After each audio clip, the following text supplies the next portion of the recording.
इसलिए उस पर ब्रह्म परमात्मा का ध्यान करेंगे।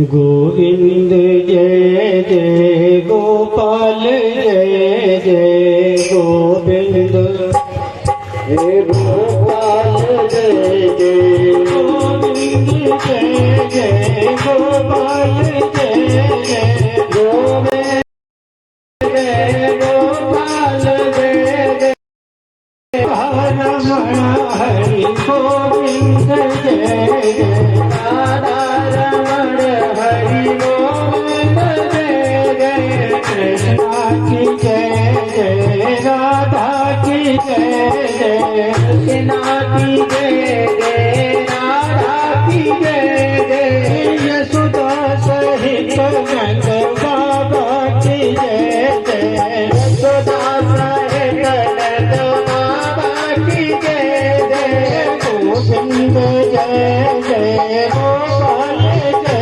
जय गोविंद जय जय गोपाल जय जय राधा रमण हरि गोविंद जय जय राधा रमण हरि गोविंद जय जय राधा रमण हरि गोविंद जय जय राधा रमण हरि गोविंद जय जय बोले भगवान की जय हो। सज्जनों, जहाँ भगवान कृष्ण का जन्म हो जाए वहाँ फिर किसी प्रकार की कमी होना ये तो असंभव है। इसलिए भगवान के चरणों में ध्यान करें। लेकिन एक बात सत्य है, जब आसुरी शक्तियों का ज्यादा प्रकोप बढ़ जाता है तो जो अमर शक्तियां हैं वो विलुप्त हो जाया करते हैं। इन अमर शक्तियों को विलुप्तता से बचाने के लिए हमारे को दो काम करने होंगे। सबसे पहला काम कि ईर्ष्या कांचन कामिनी मान और अधिकार नर का करते हैं पतन भैया पांच विकार। देखो, आज भगवान नाम की जो चर्चा कहीं सुनने को मिलती है, लेकिन हमारे अंदर मान, सम्मान, अभिमान, ईर्ष्या ये चीजें भरी हुई है। इसीलिए हम भगवान के चरणों में जाने के बाद भी उनसे मिलने के से दूर हो जाया करते हैं। इसलिए सज्जनों, किसी ने कहा भी है, बहुत छोटे थे तो रामलीला देख तो एक बच्चे ने गाया था कि हम जानबूझ कर क्यों डाले कर बरों के छत्ते में और वो चिपक गई तो काटेगी छाती गर्दन और माथे में। सज्जनों, ये सत्य है कि काम क्रोध लोभ मोह ये बर ततैया के क्षमता है। जानबूझकर अगर हमने उनमें हाथ डाल दिया तो वो जरूर काटेंगे। इसलिए सबको एक ही संकल्प, एक ही विचार, अगर किसी शत्रु को परास्त करना है तो सबसे बड़ी एकता, क्योंकि एक ब्रह्म द्वितीयो नास्ति, एक ही ब्रह्म है, दूसरा कोई है ही नहीं। जब एक ब्रह्म इतनी बड़ी सृष्टि को चला सकता है तो हम तुम अगर इतने ब्रह्म जनित जीव एक में मिल जाएं तो शायद इस विश्व का कल्याण हो सकता। तो सज्जनों, सबसे पहले तो हमारी माताएं और हमारे जो बुजुर्ग लोग बैठे हैं उनसे हम अपने लिए हर समय आशीर्वाद की कामना करता हूँ और यही कहूँगा कि जो भी सम्मान हमारे मास्टर साहब ने हमारा सम्मान किया बहुत अच्छी बात है, लेकिन देखो सम्मान अगर करना है तो निज जीवन का सम्मान करो। अगर आप लोगों को हमारा सम्मान करना है तो इस पंचभूत शरीर का सम्मान मत करो। सज्जनों ध्यान देके सुने, अगर सम्मान करना है तो हमारे जीवन पथ का सम्मान करो, जिससे हमारा किसी प्रकार से पथ भ्रष्ट न होने पाए। ये सम्मान क्षमा चाहेंगे कि जिसने अपना सब कुछ लुटा दिया वो सम्मान पाने के काबिल कहाँ। सज्जनों मैंने तो आप लोगों की सेवा का कदम उठाया है, तो इस सेवा में मतलब ये सम्मान रूपी बाधा नहीं आनी चाहिए, क्योंकि भाई जो सेवा करने आता है वो सेवक ही सबकी भाषा को जानता है। आप लोग ये कह सकते हैं कि बाबा तुम कभी बहुत नाराज हो जाते हो। सज्जनों हमारे नाराज होने के कई कारण हैं। एक तो नाराज होने का कारण कि जानबूझ करके हमने अगर किसी को कुछ कह दिया उसके लिए हम परमात्मा से बहुत प्रायश्चित किया करते हैं, क्योंकि ये कलयुग है। आपने सुना भी होगा कि दुनिया में इधर उधर भटकने वाले बहुत होंगे। हम आप लोगों से केवल एक ही कामना करते हैं, एक ही आशीर्वाद चाहते हैं कि सब लोग हमारे लिए भगवान से एक ही प्रार्थना करें कि अगर आपके क्षेत्र में आए हैं तो कहीं हमारा पथ खराब न होने पाए, हमारा पैर कहीं ऐसी जगह न फिसल जाए जो कि हम आप लोगों की सेवा से असमर्थ हो जाए। सज्जनों और अगर गिर भी जाए तो ऐसी जगह गिरे जहां चोट ना हो। इसलिए हमारे को सब बच्चों से, छोटे छोटे जो बच्चे हैं, क्योंकि हमारी आगे की शाखा जब ही बनेगी जब हमारे बच्चों में ही ज्ञान भरा जाएगा कि मानो के बच्चे में भरना है सुधा मधुरता का। हमारे यहाँ जितने सज्जन बड़े लोग बैठे हैं उनको कायदे में एक बात का ध्यान देना चाहिए कि मानो के बच्चे में भरना है सुधा मधुरता का। सज्जनों यदि हम तुमने ये सोच लिया, क्योंकि ऐसा हुआ करता है कि अगर हमारा बच्चा कहीं गया, आपके बच्चे से कोई बातचीत हो गई, तो धर्म तो ये है कि अपने बच्चे को इतना प्रताड़ित करें कि उसको लगे भी नहीं और दोबारा के लिए वो सचेत भी हो जाए। लेकिन हम क्या करते हैं, अपने बच्चे की गलतियों पे तो धूल डाल देते हैं और दूसरे के बच्चे के ना कुछ गलती होने पे उसके दरवाजे पे चले जाते हैं। इसलिए सज्जनों अगर सम्मान करना है तो हमारा ये सम्मान करो कि आप लोगों के जो छोटे छोटे बच्चे हैं, किसी का भी बच्चा हो, मान लो हम आपके यहाँ हैं, उस बच्चे को अगर बीड़ी सिगरेट पीते हुए देखा जाए तो कायदे में मना करो। यही हमारा सम्मान है। मानो के बच्चे में भरना है सुधा मधुरता को। हम लोग अगर एक ही प्रयास करें कि इन छोटे छोटे बच्चों को ऐसा संस्कार दें कि उनमें सुधा माने अमृत, और अमृत मधुर होता है, अगर ये जिसके हृदय में भर जाएगा तो सज्जनों कभी भी गलत कार्य नहीं होगा। और कहना है सबसे बार बार प्यारे इस सत्यता को। ये सही है, सत्य ही सत्य है, नहीं संसार महात्माओं के हृदय में मतलब महात्माओं की दृष्टि में ये संसार भ्रमजनित है। इसकी कथा किसी दिन टाइम मिल गया, वैसे सज्जनों पूरा न माने। हम आज ये देख रहे थे कि देखो कोई कह देता है ना कि महाराज क्या करें, मैं अकेला हूँ इसलिए कथा को टाइम से श्रवण करने नहीं आ पाता। भैया अकेला है कौन? आज हमारे को वो आदमी इतने महफिल में वो माता वो हाथ उठा के बता दे कि मैं अकेली हूँ। है कोई इसमें जो अकेला हो? यही केवल हम लोगों का सोच है, यही मन है।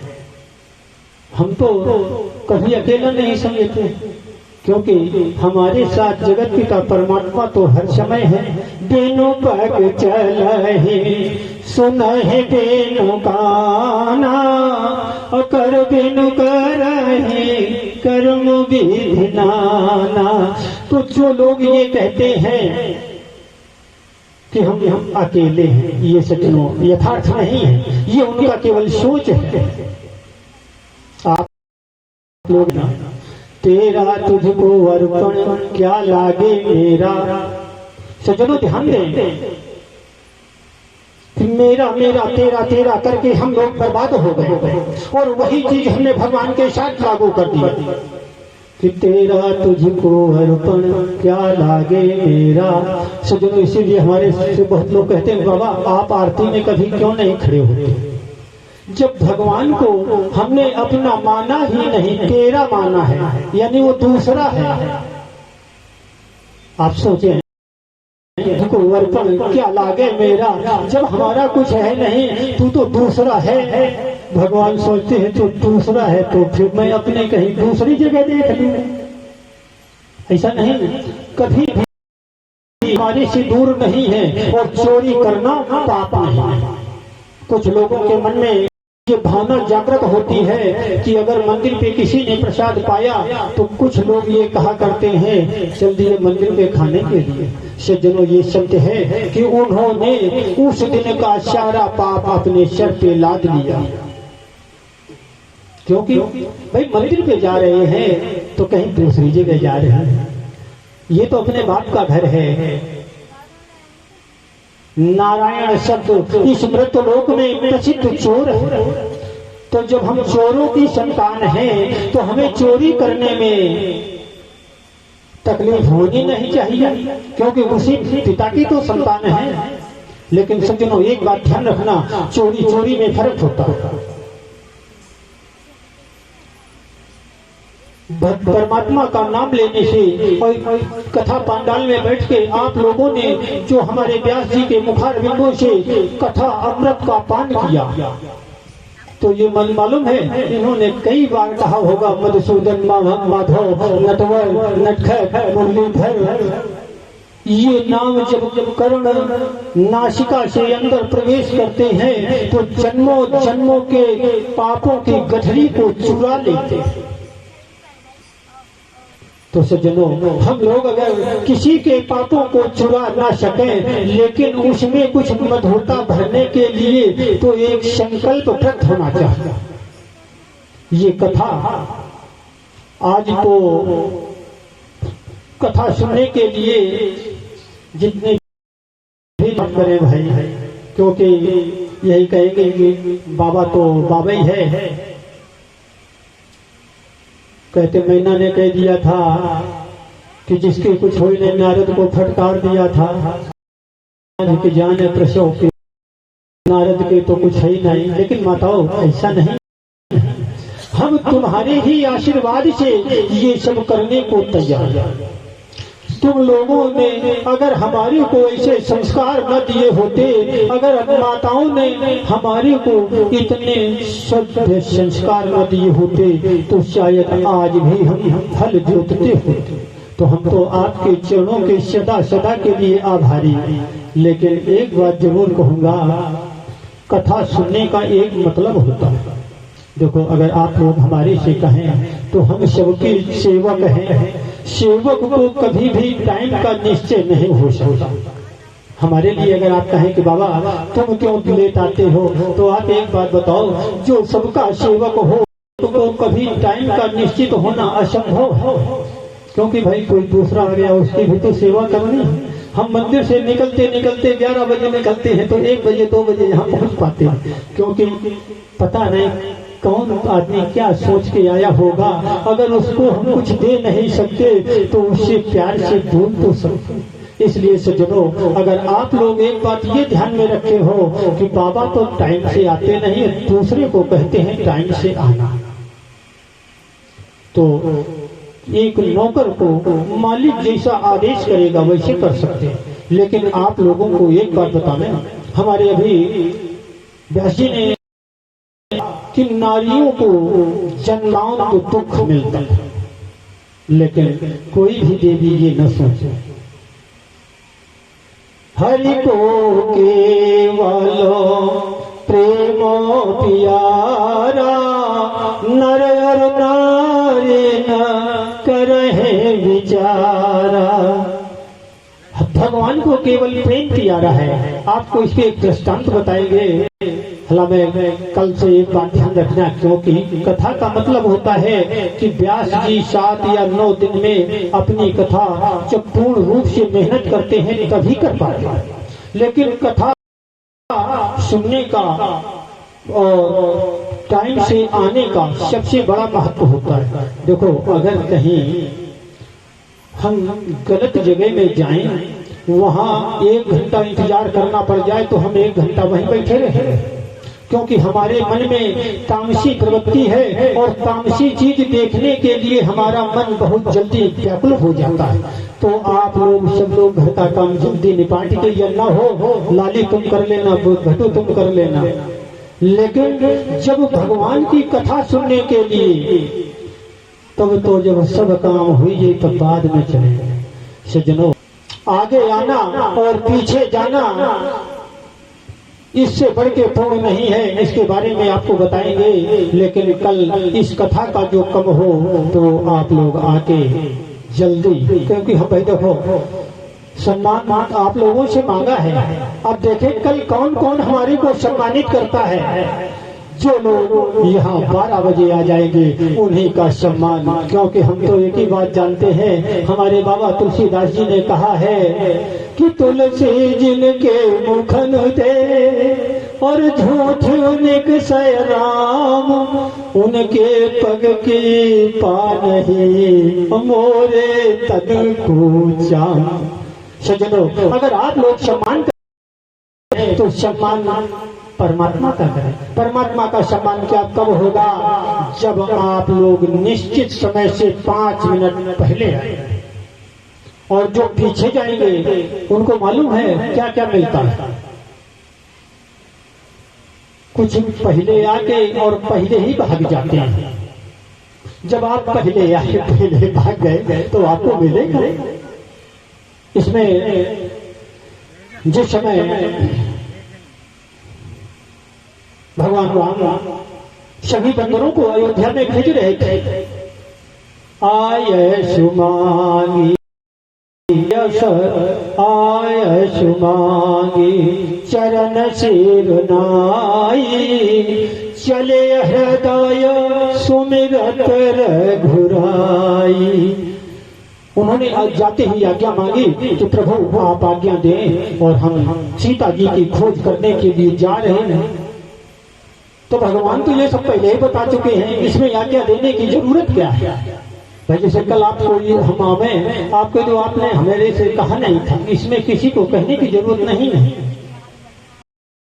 तो परमात्मा ने, भगवान राम ने हनुमत को दे ही दी थी कि भाई हमारी पत्नी सीता खो गई है और सीता का पता लगाना है। तो सब बंदर भालू रीछ सब आए। उन्होंने केवल एक ही काम किया कि आय सुमांगी चरण सिरनाई, चले हृदय सुमिरत रघुराई। उन्होंने भगवान को हृदय से सुमिरण किया। लेकिन सज्जनों, हमारे हनुमत लाल जी ने क्या किया कि पाछे पवन तनय सिरनावा, जान का जो प्रभु निकट बुलाया। हनुमत लाल जी सबसे आगे थे, लेकिन लाइन में सबसे पीछे हो गए। जब सब लोग चले गए इधर उधर तो हनुमत लाल जी गए। इन्होंने भगवान से आज्ञा नहीं मांगी है कि प्रभु आज्ञा दो तो हम सीता जी की खोज करने के लिए जाएं, क्योंकि आज्ञा समान सुसाहिब, आज्ञा समान सुसाहिब सेवा। आज्ञा की जरूरत क्या है? जब हम जिसके सेवक हैं वो जितने प्रकार की आज्ञाएं दे सब हमारे सर माथे पे होना चाहिए। एक आज्ञा लेके हम चले जाएंगे तो इस मृत्यु लोक के सारे काम कैसे होंगे? हनुमत लाल जी सिर नवा दिया। भगवान ने समझा ये सबसे ज्ञानवान है, तुरंत बैठा लिया अपने यहाँ और हनुमंत लाल जी से कहा ही नहीं, अपने हाथ की अंगूठी उतार के यानी मुद्रिका उतार के हनुमंत लाल जी को दे दी और बोले हनुमंत अब तुम जाओ। हनुमंत बोले ठीक है जा रहे हैं। तो बोला नहीं ऐसे मत जाओ, भगवान अब आज्ञा दे रहे हैं कि बहु प्रकार सीता ही समझायो। भगवान ने आज्ञा दी कि जा तो रहो हनुमंत लाल, लेकिन बहुत प्रकार से सीता को समझाना है। कहीं बल बीरायो, कितने काम दिए, कहीं बल बीराय है और बेटी तुम आयो। 4 काम हनुमंत लाल को भगवान ने सौंपे और जो आज्ञा मांग के गए थे वो तो बस चले ही गए। हनुमंत लाल जी उदास होकर बोले प्रभु ये काम तो नहीं कर पाए। हनुमंत लाल ने भगवान राम से कहा कि प्रभु सब काम कर देंगे लेकिन 4 कामों में एक काम नहीं करेंगे। आपने शायद भगवान राम का नाम हनुमंत ने जब लिया है जब लंका पे विजय प्राप्त होगा, इसके पहले रघुपति रघुराई है और कुछ भी इसे संबोधन करते रहे, बहुत कम राम का नाम। हनुमंत ने अपनी जुबान से बहुत कम राम का नाम लिया क्योंकि वो भगवान को स्वामी मानते थे। भगवान ने कहा हनुमंत जो तुम नहीं करोगे तो फिर कौन कर पाएगा, क्योंकि तुम्हारे इतना बलवान और बुद्धिमान कोई दिखा नहीं। हनुमंत बोले प्रभु आप उत्तम है, आप कहें तो मैं आपकी मर्यादा का हनन कर दूं। भगवान राम बोले मर्यादा पुरुषोत्तम मर्यादा का हनन, भाई हनुमंत हमारी भी समझ में ये बात नहीं आ रही। बोले प्रभु आपके 3 काम तो हम बहुत जल्दी कर देंगे, सीता जी को समझा भी देंगे, आपका बल भी बता देंगे कि कितने बलवान हैं और जल्दी भी आ जाएंगे। लेकिन प्रभु आज तक किसी वेद में हमारे को किसी ने ये नहीं बताया कि एक बेटा अपनी माँ को अपने पिता की विजय बताते हुए हमने नहीं सुना। इसलिए प्रभु माफ करना, आपका एक काम हमारे से नहीं होगा, क्योंकि एक बेटा अपनी माँ से अपने पिता की दुख दरिद्रता व्यथा नहीं बता सकता है और ये सज्जनों सत्य है। भगवान राम चुप हो जाते हैं और बोले हनुमंत क्या करें क्या न करें। हनुमंत ने कहा महाराज एक उपाय तो है हमारे पास।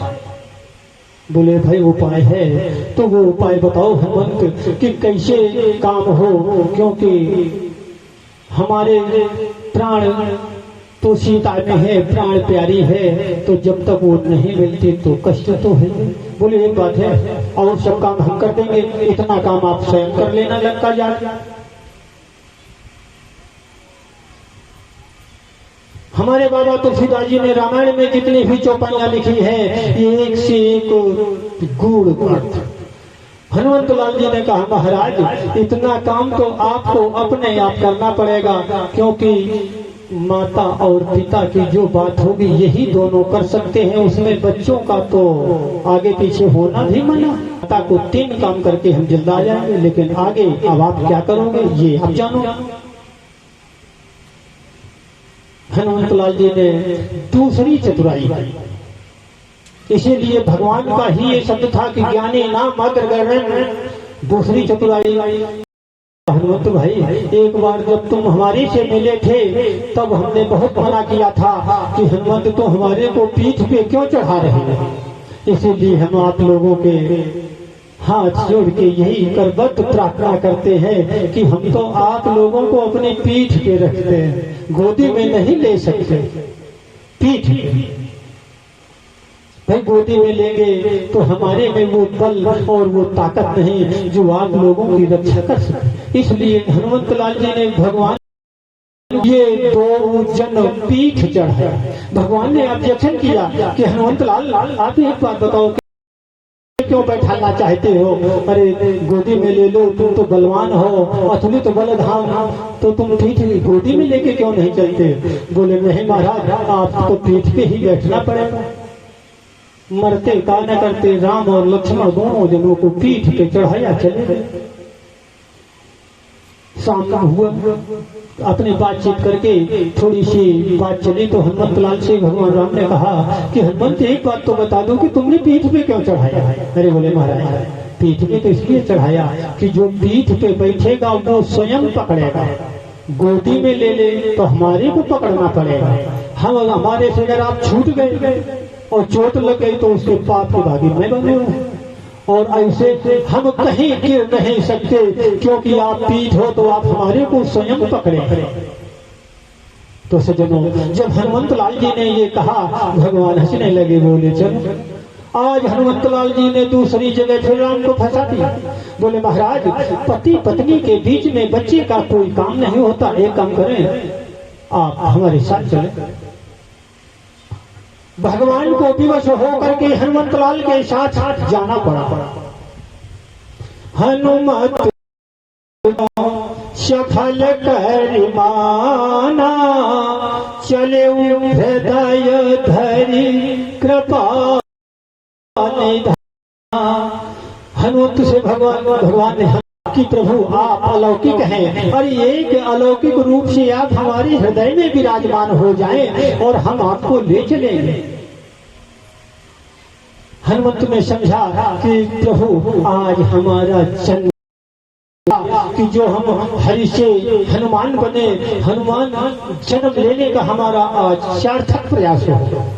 आज सज्जनों, हनुमंत लाल जी भगवान को धारण करके चले, क्योंकि भगवान का भक्त कभी भगवान के बिना रह नहीं सकता और भगवान को छोड़ नहीं सकता, बिना भगवान भी नहीं रह सकते। भगवान जाना तो चाहते थे, क्योंकि सीता को देखे 10 माह व्यतीत हो चुके थे। सीता को हरण से लेके और जब हनुमंत लाल जी वहां पहुंचे हैं तब तक 10 माह व्यतीत हो चुके थे। तो भगवान को तो विरह वेदना सताई ही थी। भगवान भी जाने को तैयार थे, लेकिन हनुमंत लाल की बुद्धि परीक्षा के लिए भगवान ने कई बहाना किए, लेकिन हनुमंत बोले न महाराज, 3 काम तो है। काम हम आपका चौथा काम जो जब करके आ सकते हैं, जब आप ये बता दें कि मर्यादा पुरुषोत्तम है आप, क्या हम अपनी मर्यादा को तोड़ दें? समुद्र ने यही बात कही थी। भगवान लाचार हो गए और बोले हनुमंत, तुम ज्ञानियों में अग्रगण्य, ये हमारा आशीर्वाद है कि आज से तुम ज्ञानियों में सबसे बड़े ज्ञानी कहे गए। सज्जनों, भगवान ने अपना अलौकिक रूप भगवान हनुमंत लाल के हृदय में प्रवेश किया और चल गए। हमारे बाबा तुलसीदास जी ने कितना सुंदर कहा है कि पार पार रघुबीर समारी। हनुमंत लाल जी बंदर होने के कारण उलट कूद के चल रहे। सज्जनों, उलट कूद के चलने की वजह से हनुमंत लाल जी बार बार भगवान को संभाल लेते थे कि है कि कहीं गिर गए। और ये होता है कि कोई सामान आप लेके जाएं तो उसकी, अब तो पीठ पे तो नहीं चढ़े, अब तो हृदय में धर के चले हैं, तो हनुमंत लाल को देखना पड़ेगा। तो हमारे बाबा तुलसीदास जी ने कहा है कि पार पार रघुबीर समारी, तर के पावन तनय बल भारी। पवंत ने जो वायुपुत्र हनुमंत लाल जी जानते थे कि बंदर होने के नाते मैं बहुत उछल कूद करूंगा, तो एक हाथ से उछल कूद करते रहे और एक हाथ हनुमंत लाल के सीने पे रहा।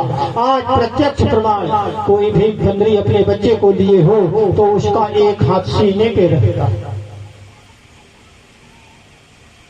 तो सज्जनों, आप लोग अगर कथा का श्रवण करना चाहें तो कथा को हृदय में धरो। तो हृदय में जब धरी जाएगी, जब आप लोग उसका नियम करेंगे। नियम का मतलब ये कि मंदिर का नियम, पांडाल का नियम, इनके नियमों को निभाना, यही तो तपस्या है। महात्मा कोई आगे में तपस्या नहीं करते, हाथ पैर आगे में नहीं लगा देते, लेकिन वे कभी अपने मन को विचलित नहीं होने देते। नियम के पक्के तो फिर आप लोग जब तक नियम नहीं बनाओगे तब तक भाई आपके हृदय में भगवान का वास कहाँ से होगा। जब तक वास नहीं होगा तो कहते हैं कि जिस प्रकार से जन्म जन्म तक मुनियों ने जन्म जन्मों ने जतन कराही और अंतराम कही आवत नाही। तो सज्जनों आप एक बात सोचें, मुनि कई जन्मों तक ये घोटा करते हैं यानी स्मरण किया करते हैं, अंत में उनके मुख से राम नहीं निकलता तो क्या आपके मुख से राम निकल जाएगा? असंभव है। इसलिए राम को अगर निकालना है तो नियम के घेरे के भीतर आओ, बाहर नहीं। आपको एक छोटी सी कथा और समय के हिसाब से हनुमंत लाल की ये कथा तनक थोड़े विस्तार से है, लेकिन इसको यही रोक दो। आपको एक बताने, जो गुरु होता है शब्द का। अगर जिसको इस भव सागर से पार होना है तो केवल शब्द को गुरु मान ले। कुछ देर कल बता देंगे कि शब्द के गुरु किसके किसके हुए। जो तो चेला देह का देहान, और जो तू चेला शब्द का तो शब्द ब्रह्म कर्मान। अब आपको एक ऐसे हैं जो कि हम तो लेकिन वो दुराचारी था। एक यादव जी थे। शिवपुराण में कथा आती है कि यादव जी थे तो यादव जी के दो बच्चे पैदा हुए। एक तो अच्छे पथगामी और एक ऐसा था कि छोड़ भलाई सब गुण उसमें विद्यमान थे। तो एक भैया भगवान की हर समय पूजा किया करता था और दूसरा भगवान को गालियां दिया करता था। आज उसका दूसरा भाई भगवान की शालिग्राम महाराज की चटियां बटियां रखे था तो उसके दूसरे भाई ने उठाई। उसने सोचा हमारे गोविंद को फेंक दिया तो वो करके नदी के किनारे गया और वही एक झोपड़ी डाल के नदी के किनारे भगवान का स्मरण करने। सज्जनों, भक्त को जितनी चिंता भगवान की होती है उसे 10 गुना ज्यादा चिंता भगवान को भक्त के लिए होती। लेकिन उस भक्त के मन में बहुत बड़ी शंका थी। भगवान ने एक ब्राह्मण का भेष बनाया, बाबा बन गए और एक चेला को साथ में लिए। बोले चलो। चलते गए चेला से बोले भैया यार रात हो गई, कहीं रुकने की जगह है? चेला ने कहा महाराज एक वो झोपड़ी में दीपक टिमटिमा रहा है। अब जब महाराज जी वहां पहुंच गए तो क्या देखते हैं कि उसने जो कुछ था खाने के लिए लाए, महाराज जी तो गर्म हो गए। बोले हट नीच पापी, तेरे हाथ का भोजन करना हमारे लिए तो हानिकारक है, तो महापापी है। एक भक्त के लिए जब भगवान ने ब्राह्मण रूप में जाकर ऐसा कर दिया उसका हृदय फट गया। वो करुण पुकार करके रोने लगा कि प्रभु क्या आपका यही न्याय है कि जीवन भर हमने आपके अलावा कुछ नहीं देखा, आपने ऐसा हमारे को फटकार दिलवाई। जब भक्त रोने लगा तो कहा जाता है ना, अभी हमारे भैया ने गीत गाया था कि नैदन में जाने का श्याम हो। एक सखी बोली कि भाई गोरे नंद यशोदा गोरी कन्हैया क्यों काला। तो उसमें गोपियां बैठे थे, बोली अरे पगली तेरे को ये नहीं मालूम कि ये क्यों काला। अरे कजरारो अखियानों ने बसो रहत दिन रात और प्रीतम प्यारी अली ताते श्याम गात। वो क्यों श्यामला है? सखी का सोच देखो कितना उत्तम कि वो काजल लगी हुई अखियों में हर समय, क्योंकि सखियों जो गोपियां थी उनको कन्हैया के अलावा दूसरा रूप दिखता ही नहीं। तो बोले देख देवी ऐसा है कि कन्हैया हर समय सबकी आंखों में बसा रहता है, इसलिए वो काला है। तो सज्जनों ध्यान रखें कि आज वो भक्त जब रोने लगा, महात्मा जी ने कहा भाई अन्न जल तो जब करेंगे तो अपने चिंता का कारण बता, तेरे मस्तक पे चिंता की लकीरें खींच रही। बोला महाराज चिंता का तो बहुत बड़ा कारण है। हमारा एक भाई बहुत मतलब वो दंडी है। ऐसा है भाई, अगर कोई मदिरा का पान करते हो तो नाराज मत होना, क्योंकि बताना हमारा काम और मानना आपका काम। आज भाई की पीड़ा भाई के लिए जागृत हो गई। वो महात्मा के चरण पकड़ लिए, बोले प्रभु किसी प्रकार से हमारे भाई का उद्धार कर। महात्मा जी बोले भाई क्या है? कहला महाराज वो मदिरा का पान करके अलमस्त डोला करता है, पता नहीं कितने महात्माओं को पीटता है और कितने को गालियां देता है। प्रभु बस यही चिंता की लकीर हमारे मस्तक पर छाई। भगवान ने कहा तो क्या चाहते हो भाई? महात्मा जी ने कहा तो तुम्हारा मतलब क्या है, साफ साफ शब्दों में कहो। बोले महाराज हमने सब कुछ देख लिया कि ये संसार भ्रम है, लेकिन यहाँ तो कोई बात नहीं, किसी प्रकार से जीवन पार हो जाएगा, लेकिन मरने के बाद इसकी जो गति होगी वो देख करके हम। भगवान बोले अच्छा। महात्मा जी ने कहा ठीक है, तब तक आप खाने का इंतजाम करो। कहाँ है तुम्हारा घर? जबकि वो सब जानते थे, जाने ही प्रभु सब विनय जनाई, लेकिन भक्त का मान बढ़ाने के लिए वो भक्त को ही आगे रखते। भगवान ने कहा तुम्हारा घर कहाँ? बोला महाराज वो है, लेकिन प्रभु आप तो बूढ़े हैं और वो अगर आ गया 4-6 लठ पड़ गए तो कभी भी तुम उठ नहीं पाओगे, यानी मर जाओगे। साफ शब्द कहना का यही मतलब था। आज सज्जनों होता क्या है कि संत हृदयो नवनीतो समाना, कहते हैं संतों का हृदय मक्खन के समान पोला होता है, लेकिन हम ऐसा नहीं मानते। संतों का हृदय पोला होने का कारण क्या है?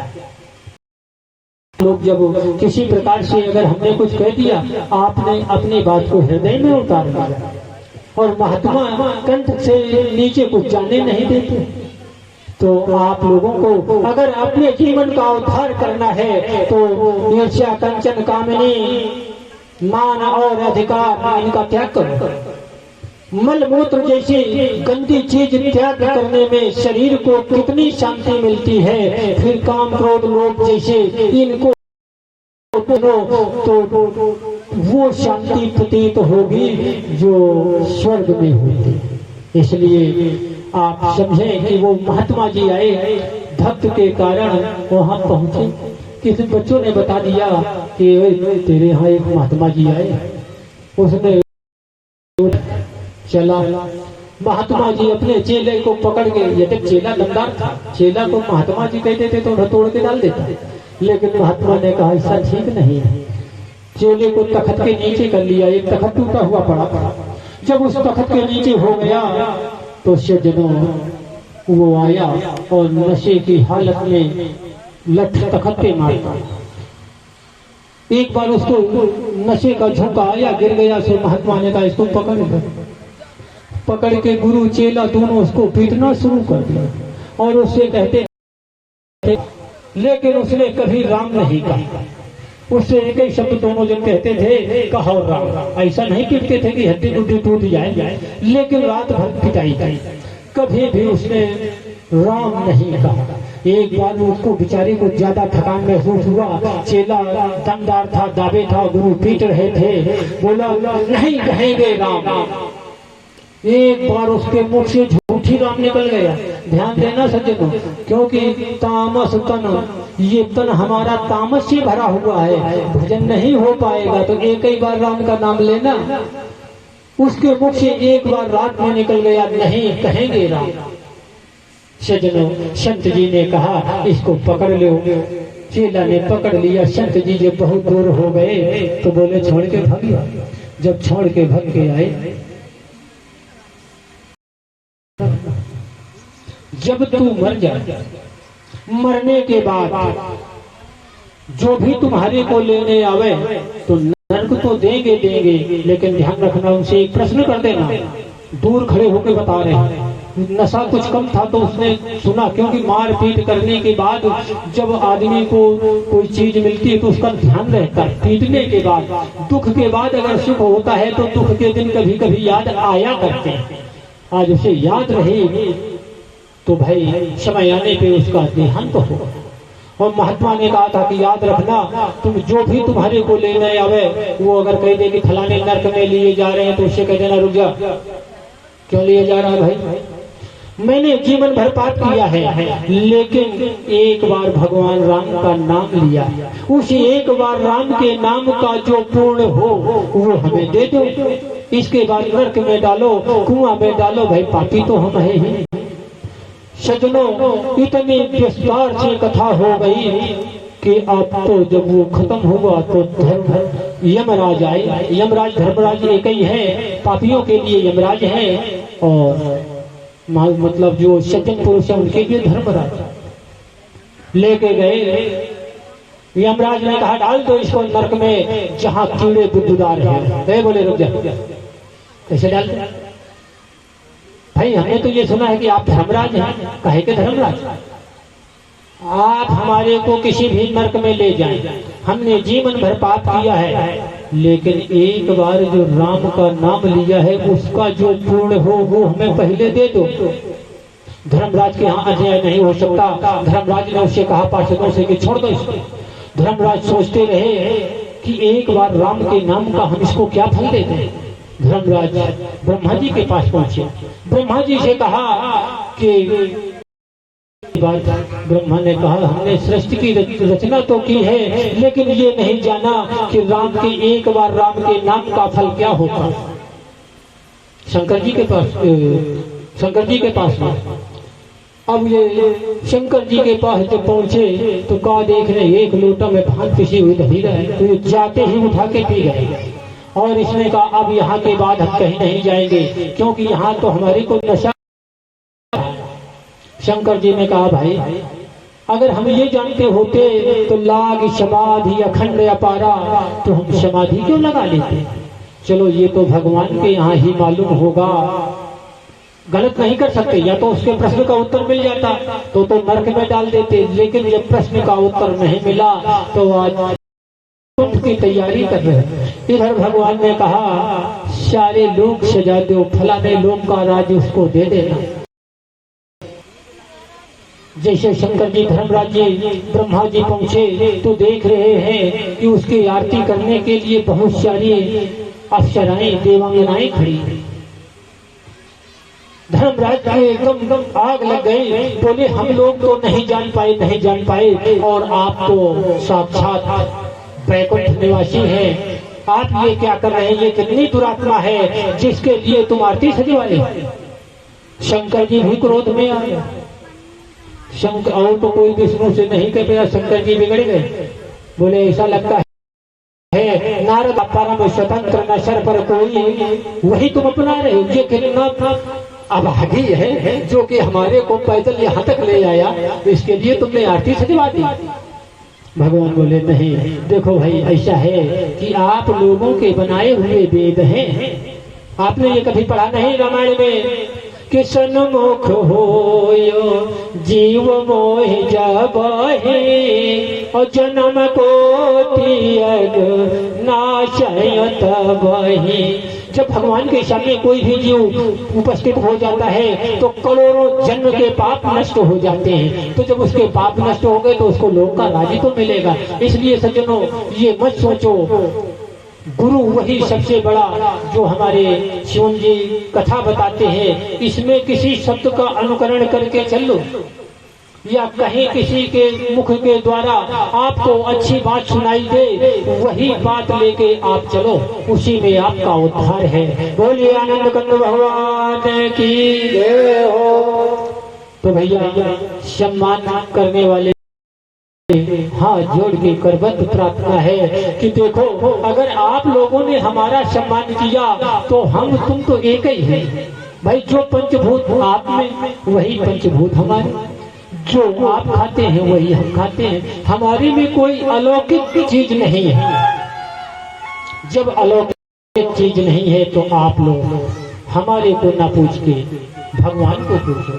भगवान का पूजन जब होगा जब कथा के टाइम से पहले आप आएंगे और कथा के पीछे जाएंगे तो वो चीज ले जाएंगे जो हनुमंत लाल जी ले गए। बोलिए आनंद कंद भगवान की जय हो।